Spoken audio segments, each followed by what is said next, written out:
Halo guys, hari ini gue mau cerita. Baru tadi kejadian jam setengah 10 malam. Jadi ceritanya begini. Anak gue minta jemput di rumah neneknya. Kebetulan rumah gue gak terlalu jauh dari rumah neneknya. Gue jemput ke rumah neneknya, ke rumah mertua gue. Gue jemput dia. Udah. Setibanya sana gue gak pakai lama, gue pamit, gue pulang jemput anak gue. Dan di perjalanan mau arah pulang tuh ada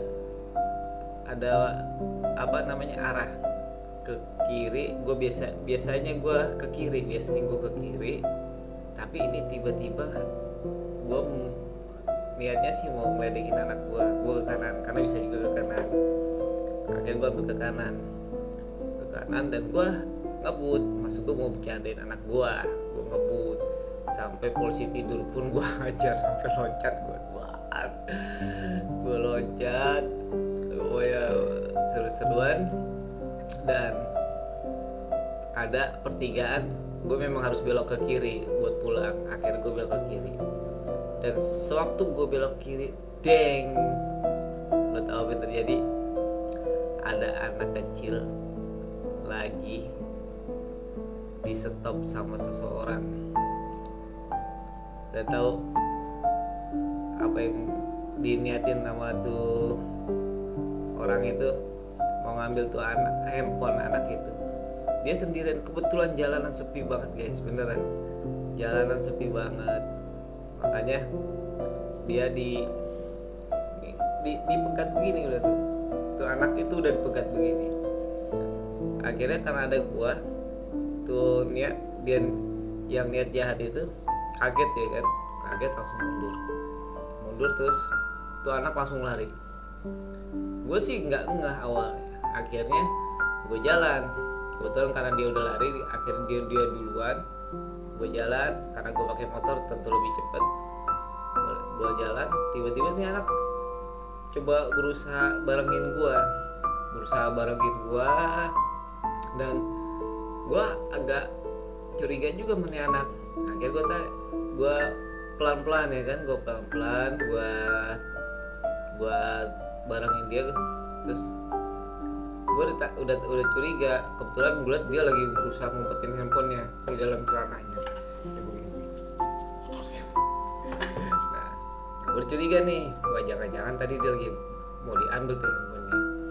Ya udah, gue bilang, udah ya buruan gitu. Gue sih sosokan aja, buruan, hati-hati tuh handphonenya, gue gituin.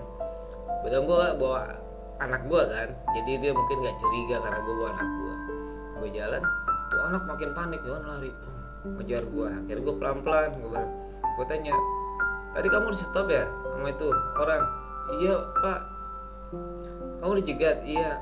Mau ngapain? Mau ngambil handphone.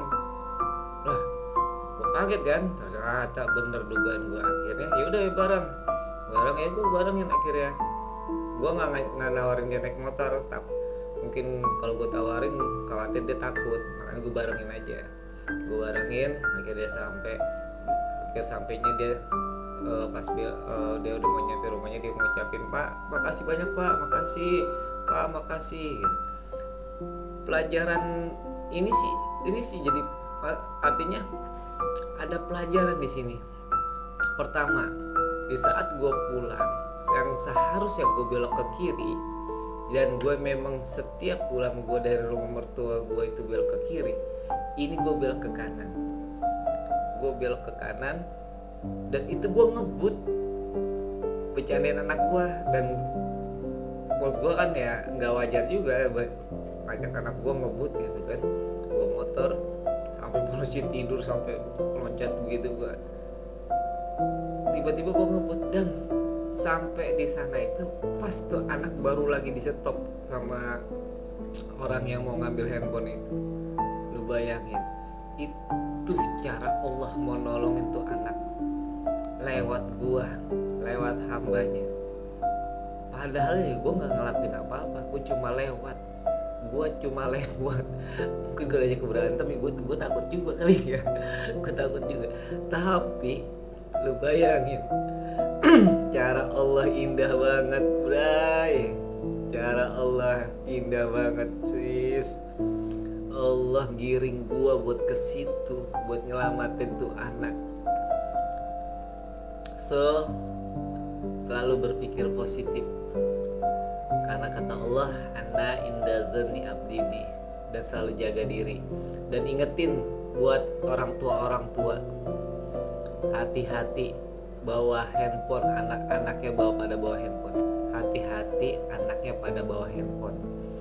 Kalau udah lewat dari jam 9 malam, jangan dibiarin anak bawa handphone. Apalagi anak tuh sendiri. Tadi kebetulan jalannya sepi. Nah, ini jadi pembelajaran buat orang tua juga. Jangan ngebiarin anaknya bawa handphone nenteng-nenteng di jalan, apalagi di daerah rumahnya sepi. Karena jadi mancing kejahatan. Itu bisa jadi mancing kejahatan. Oke? Selalu jaga diri, jaga keluarga, sehat selalu, berkah selalu, berlimpah selalu. Salam.